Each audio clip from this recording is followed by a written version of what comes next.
నమస్కారం, నేను T Bhaskar Reddy, assistant professor అర్థశాస్త్ర విభాగం, ప్రభుత్వ మహిళా డిగ్రీ కళాశాల నల్లగొండ మరియు associate president Nalgonda economics forum. గత వీడియోలో వ్యక్తిగత శ్రేణులలో చతుర్థాంశ విచలనము మరియు చతుర్థాంశ విచలన గుణకాన్ని ఏ విధంగా లెక్కిస్తారు అనేటటువంటి అంశాల గురించి మనం తెలుసుకున్నాం.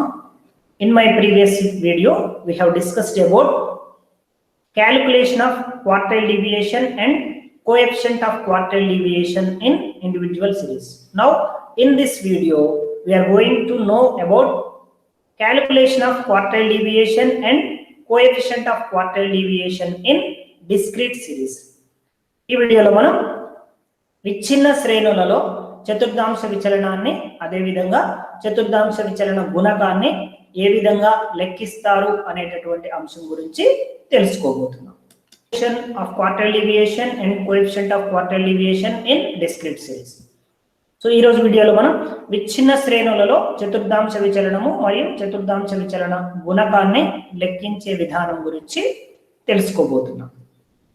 So this is the formula to calculate quartile deviation in discrete series. So the formula to calculate quartile deviation in individual series and discrete series are same. Okay, మనకు చతుర్థాంశ విచలన లెక్కింపుకి వ్యక్తిగత శ్రేణులలో ఉన్న సూత్రము, విచ్ఛిన్న శ్రేణులలో ఉన్న సూత్రము రెండు ఒకటే. So that is upper quartile minus lower quartile divided by 2. Quartile deviation is equal to upper quartile minus lower quartile divided by 2. చతుర్థాంశ విచలనము is equal to ఎగువ చతుర్థాంశము మైనస్ దిగువ చతుర్థాంశము by 2. So symbolically this can be expressed as QD is equal to Q3 minus Q1 divided by 2. So here Q3 is third quartile or upper quartile and Q1 is first quartile or lower quartile. So QD means quartile deviation. So ఈ విధంగా మనం వ్యక్తిగత శ్రేణులలో ఏ సూత్రాన్ని అయితే ఉపయోగించామో చతుర్థాంశ విచలనాన్ని లెక్కించడానికి, విచ్ఛిన్న శ్రేణులలో కూడా అదే సూత్రాన్ని ఉపయోగించడం జరుగుతుంది. నెక్స్ట్ చతుర్థాంశ విచలన గుణకం సూత్రం. సో ఇక్కడ కూడా వ్యక్తిగత శ్రేణులలో చతుర్థాంశ విచలన గుణకాన్ని లెక్కించడానికి ఏ సూత్రం అయితే ఉపయోగిస్తామో విచ్ఛిన్న శ్రేణులలో కూడా చతుర్థాంశ విచలన గుణకాన్ని లెక్కించడానికి అదే సూత్రాన్ని ఉపయోగిస్తాం. అదేమంటే చతుర్థాంశ విచలన గుణకము is equal to ఎగువ చతుర్థాంశము మైనస్ దిగువ చతుర్థాంశము డివైడెడ్ బై ఎగువ చతుర్థాంశము ప్లస్ దిగువ చతుర్థాంశము. Coefficient of quartile deviation is equal to upper quartile minus lower quartile divided by upper quartile plus lower quartile. Symbolically, this can be shown as CQD is equal to Q3 minus Q1 divided by Q3 plus Q1. Here CQD is coefficient of quartile deviation, Q3 is upper quartile, Q1 is lower quartile. Okay, ఈ విధంగా మనకు వ్యక్తిగత శ్రేణులలో, విచ్ఛిన్న శ్రేణులలో చతుర్థాంశ విచలనానికి ఒకే సూత్రాన్ని ఉపయోగిస్తాము. అదే విధంగా చతుర్థాంశ విచలన గుణకానికి కూడా సూత్రంలో ఎలాంటి మార్పు లేదు. But there is some difference in the procedure or the process of calculation in individual series and discrete series. So లెక్కింపు ప్రక్రియలో కొంత తేడా ఉంటుంది, కానీ సూత్రంలో మాత్రం ఎలాంటి తేడా లేదు. So next steps. So these are the steps we should be follow while calculating quartile deviation in discrete series. విచ్ఛిన్న శ్రేణులలో చతుర్థాంశ విచలనాన్ని లెక్కించటంలో ఈ స్టెప్స్ ని మనం అనుసరించాల్సి ఉంటుంది. అవేమంటే, ఒకటి, ముందుగా దత్తాంశాన్ని ఆరోహణ లేదా అవరోహణ క్రమంలో రాయాలి. Arrange the data in ascending or descending order first. Okay, next, compute cumulative frequency. సంచిత పౌనఃపున్యాన్ని లెక్కించాలి. And denote the sum of frequencies as n. పౌనఃపున్యాల మొత్తాన్ని కూడి వచ్చిన మొత్తాన్ని n గా రాయాలి.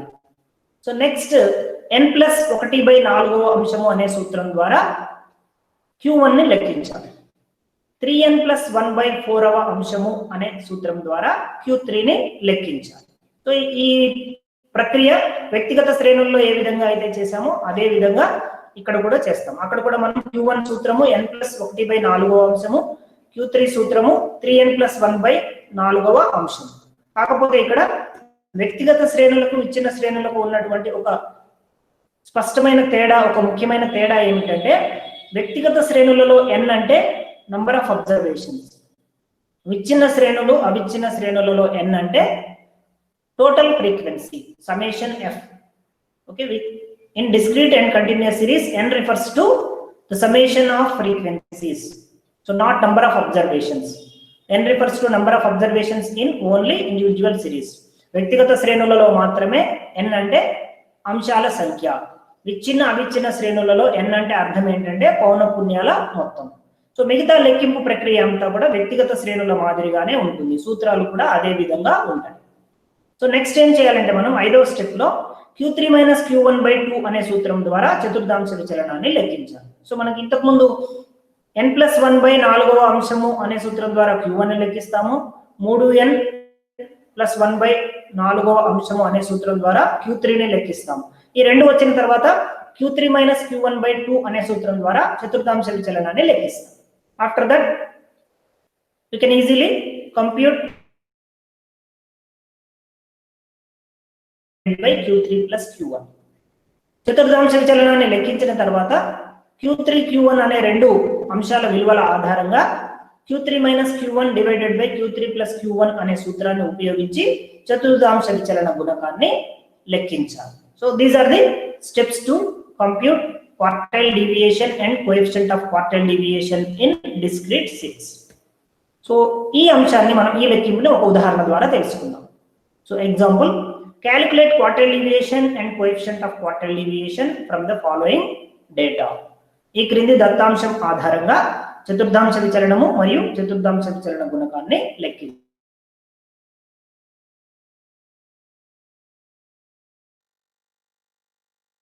Variable x has given and frequency also given. చలరాశి x విలువలు ఇచ్చారు, అదే విధంగా పౌనఃపున్యము ఫ్రీక్వెన్సీ f కూడా ఇవ్వటం జరిగింది. అయితే ఇక్కడ మీకు ఒక సందేహం రావచ్చు. In the steps we have discussed about the arrange the data in ascending or descending order. అంటే మనకు స్టెప్స్ లో మొదటి స్టెప్ లో మనం ఏం చూసామంటే దత్తాంశాన్ని ఆరోహణ లేదా అవరోహణ క్రమంలో రాయాలి. మరి ఇక్కడ మనకు డిస్క్రీట్ సిరీస్ లో రెండు అంశాలు ఉన్నాయి, ఒకటి వేరియబుల్ x చలరాశి x, ఇంకొకటి ఫ్రీక్వెన్సీ పౌనఃపున్యం f. ఈ రెండిట్లో దేన్ని మనం అసెండింగ్ లేదా డిసెండింగ్ ఆర్డర్ లో రాయాలి అనే సందేహం వస్తుంది. అయితే మీడియన్ క్యాలిక్యులేషన్ లో కూడా నేను వివరించడం జరిగింది, ఆ వీడియోలో మధ్యగతాన్ని లెక్కించడం అనేటటువంటి వీడియోలో స్పష్టంగా పేర్కొనడం జరిగింది. మరొకసారి ఇక్కడ చెప్తున్నాను ఏంటంటే, ఎప్పుడు కూడా మనం మధ్యగతాన్ని లెక్కించినా లేదా చతుర్థాంశ విచలనాన్ని లెక్కించినా దత్తాంశాన్ని ఆరోహణ లేదా అవరోహణ క్రమంలో అమర్చవలసి వచ్చినప్పుడు చలరాశి విలువలు మాత్రమే ఆరోహణ లేదా అవరోహణ క్రమంలో రాయాలి, పౌనఃపున్యాన్ని కాదు. Okay, we should arrange the data which means variable, the values of variable in ascending or descending order, but not frequency. పౌనఃపున్యాన్ని కాదు మనం రాయవలసింది, చలరాశి యొక్క విలువలు మాత్రమే మనం ఆరోహణ క్రమంలో లేదా అవరోహణ క్రమంలో రాయాలి. అయితే ఇక్కడ మనకు ఆ ప్రాబ్లం లేదు, already the data is in ascending order. So ఇక్కడ మనకు ఆరోహణ క్రమంలో దత్తాంశం ఉంది కాబట్టి no need to arrange the data in ascending order because it is already in ascending order. Okay, next దీన్ని మనం షెడ్యూల్లోకి కన్వర్ట్ చేసుకుంటే చలరాశి విలువని వర్టికల్ గా రాసాము, నిలువు గడిలో రాసాము, దాని పక్కన పౌనఃపున్యం రాసాము. సో ఈ రెండు వాల్యూస్ మనకు ఆల్రెడీ ఇచ్చినవి. చలరాశి విలువ మనకు టాస్క్ లో ఇలస్ట్రేషన్ లో ఇవ్వడం జరుగుతుంది, క్వశ్చన్ లోనే ఫ్రీక్వెన్సీ కూడా ఇవ్వడం జరుగుతుంది. మనం చేయవలసింది ఏంటంటే సంచిత పౌనఃపున్యాన్ని లెక్కించాలి. ఓకే, సంచిత పౌనఃపున్యం అంటే ఏంటంటే పౌనఃపున్యాలన్నీ పైనుంచి కిందికి ఒకదాంతో ఒకటి కూడుకుంటూ రావడం. Okay, so here first frequency as it is గా వేస్తాము 12. నెక్స్ట్ దీన్ని కుములేటివ్ చేయడం అంటే 12+6 అంటే మొదటి చలరాశి విలువ దగ్గర ఉన్న పౌనఃపున్యాన్ని రెండవ చలరాశి దగ్గర ఉన్న పౌనఃపున్యాన్ని కూడి దాన్ని రెండవ చలరాశి విలువ ఎదురుగా రాయాలి. సో ఇక్కడ 12 + 6 18. నెక్స్ట్ 12 + 6 + 10 ఏమవుతుంది 28 అవుతుంది. నెక్స్ట్ 28 + 20 48, 48 + 4 52, 52 + 8 60, 60 + 2 60. సో ఫైనల్ గా total frequency the summation of frequency ఎంత వచ్చింది 62. సో ఇంతకుముందు మనం స్టెప్స్ లో చూసాంగా the summation of all frequencies should be denoted by n. పౌనఃపున్యాల మొత్తాన్ని n అనే అక్షరం ద్వారా సూచించాలి. So n = 62. What is n? The total frequency. n అంటే పౌనఃపున్యాల మొత్తము. Okay, so this is the difference between the process of calculation of quartile deviation in individual series and discrete series. వ్యక్తిగత శ్రేణులలో చతుర్థాంశ విచలనం లెక్కింపుకు విచ్ఛిన్న శ్రేణి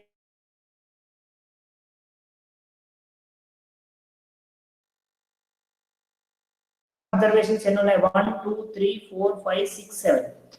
మనకి ఫ్రీక్వెన్సీ లేకుండా ఇండివిజువల్ సిరీస్ ఇస్తే ఇక్కడ n ఈజ్ ఈక్వల్ టు 7 అవుతుంది ఇండివిజువల్ సిరీస్.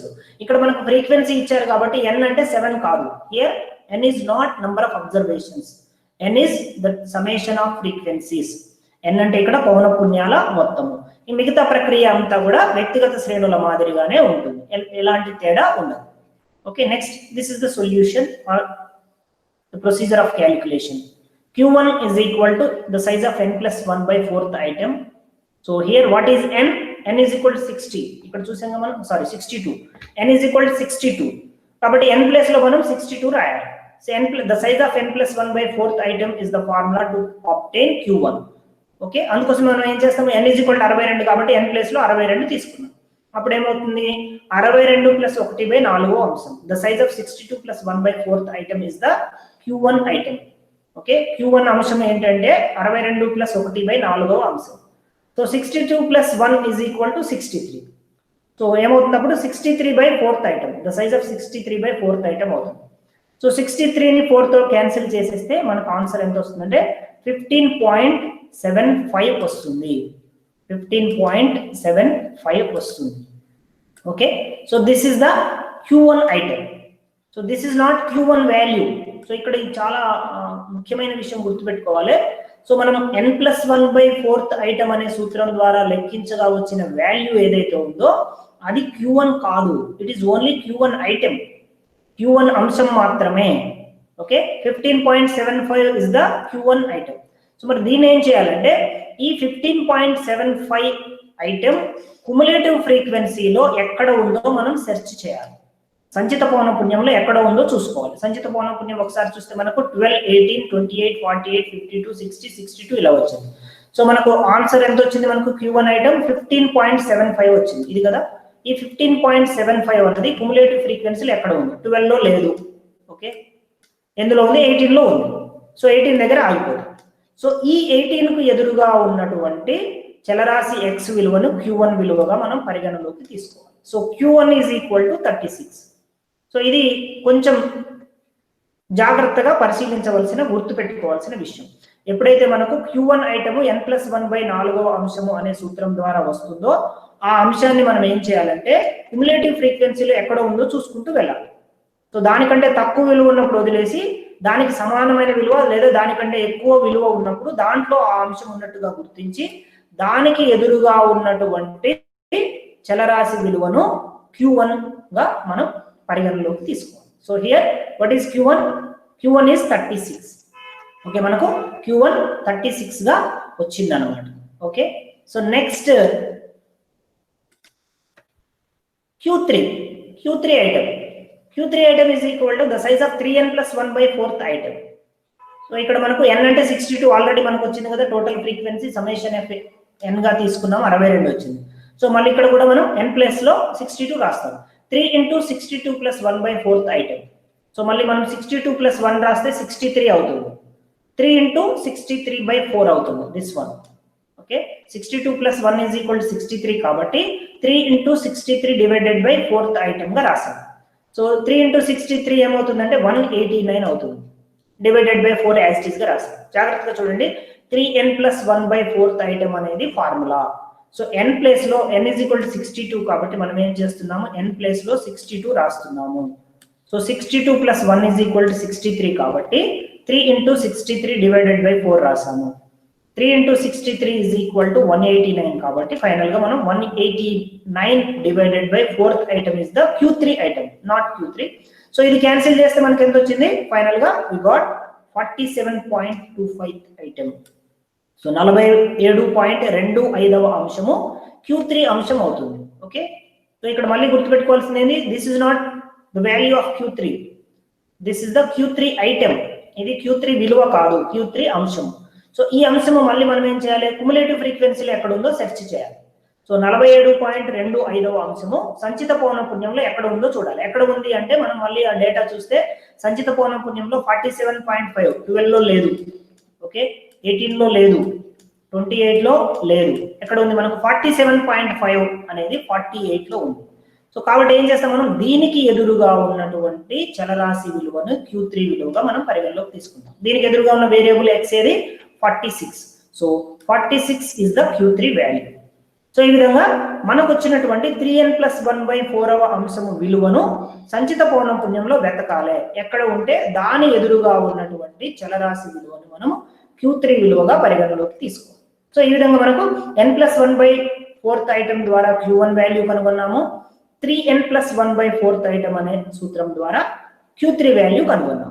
ఓకే నెక్స్ట్ మనం ఏం కనుగొనాలి, క్వార్టైల్ డీవియేషన్ కనుగొనాలి. So this is the formula to compute quartile deviation, that is upper quartile minus lower quartile divided by 2. చతుర్థాంశ విచలనము is equal to ఎగువ చతుర్థాంశము minus దిగువ చతుర్థాంశము divided by 2. So ఇక్కడ మనకు Q3 ఎంత వచ్చింది 46 వచ్చింది యాజ్ పర్ ది షెడ్యూల్. ఇక్కడ చూడండి Q3 46 వచ్చింది. సో దాని ప్లేస్ లో 46 రాయాలి. ఓకే Q1 ఎంత వచ్చింది 36 వచ్చింది.